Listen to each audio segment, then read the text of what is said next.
Hey everyone, it is Monique here with another video on consciously creating your reality. And I actually have a different term for you, and that is consciously reflecting your reality. Because in fact, creation is finished. Everything exists here and now. And Bashar explains that you don't have to conjure something up out of nothing because everything already exists here and now. And the reason that you don't see it is because you are not the vibration for whom that experience, that reflection is normal. You can get there, and it's actually pretty easy to get there. But it's a bit of an internal trick. When you resist anything, you resist everything. And what is resistance? Resistance is believing that it's hard. Resistance is believing you can't have it. Resistance is getting angry for it not being here. Resistance is, I'm not loved enough. I'm not worthy enough. They have it. I don't have it. All of that is resistance. Resistance is, I need it, I want it, I deserve it, and I want it now and yesterday, and what the hell? And all of that is resistance. So you can do that, but the longer you do that, the longer it will take before you experience it. God is not going to give you something because you've been a good boy or good girl. No, no.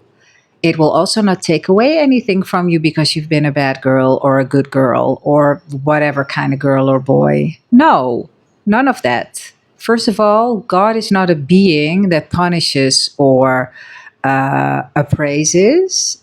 All that is of good intent, and it loves all of its children, reflections, unconditionally. And this is also Bashar's. You are so unconditionally loved, you're allowed to believe that you are not loved. It says yes to everything. And how is anything created? By your thoughts, your feelings, and your beliefs.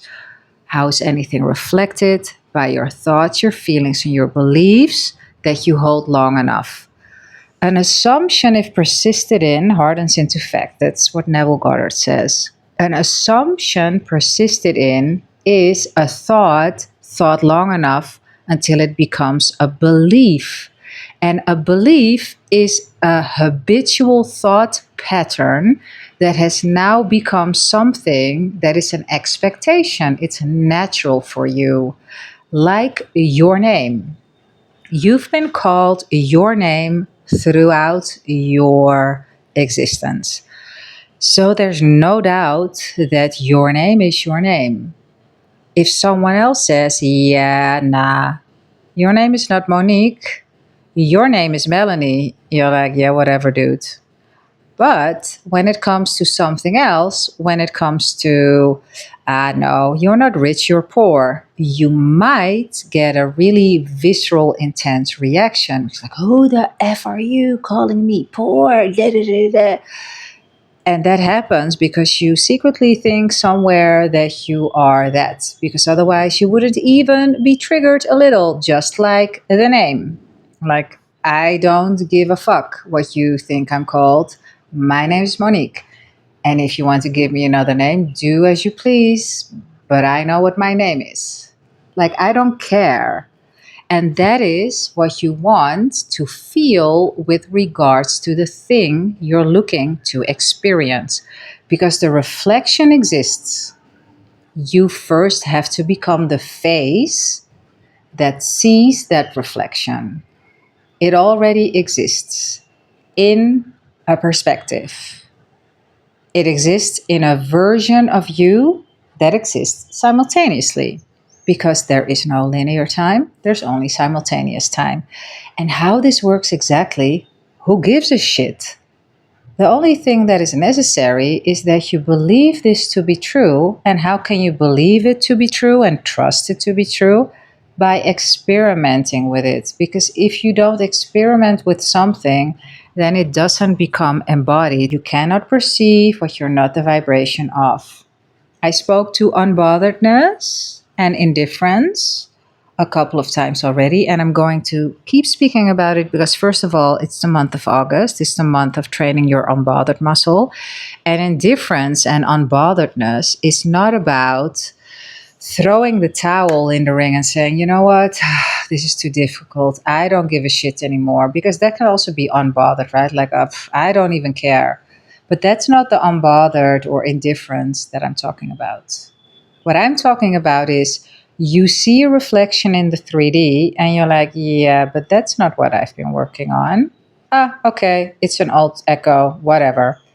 That is what I mean by unbothered. And believe me, you are going to hug me, you're going to travel to India to give me the biggest smooch when you truly get this. Because whatever it is that you're looking to experience is on the other side of exactly this. No joke. I've had many reflections, recent and not so recent, of exactly this, what I'm telling you now. Do not give a rat's ass about what 3D is showing you. Decide within, because you know that it works this way, decide within you that it's a done deal and live as the person, live as the version who actually already has it. And this is mental fitness. I don't say for nothing a fit mind creates a beautiful body and an epic life, because you have to be able to control that beautiful mind of yours. You have to be able to control your focus. You have to be able to trust what I'm saying and stay there. Because your mind will buck like a wild horse in the beginning, but you keep bringing it back. It's like a puppy that you're potty training. It's like you training handstands. You don't have to do drills every single day for the rest of your life. At one point, you learn how to balance because you can easily kick up. You have the strength, you have the stamina, you have the flexibility. So you don't stay in the beginning stages. But for that, you need practice, consistency, and not giving up. This is it for today. Ask me anything. My details are in the description. A fit mind, it creates a beautiful body and an epic life. I trust that this video was valuable.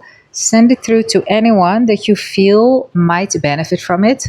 Oh, and in the picture is Messi, beautiful chocolate Labrador who is now an angel. She was one of the most sweet, amazing beings that I had the privilege to take care of and to meet. See you tomorrow. Much love.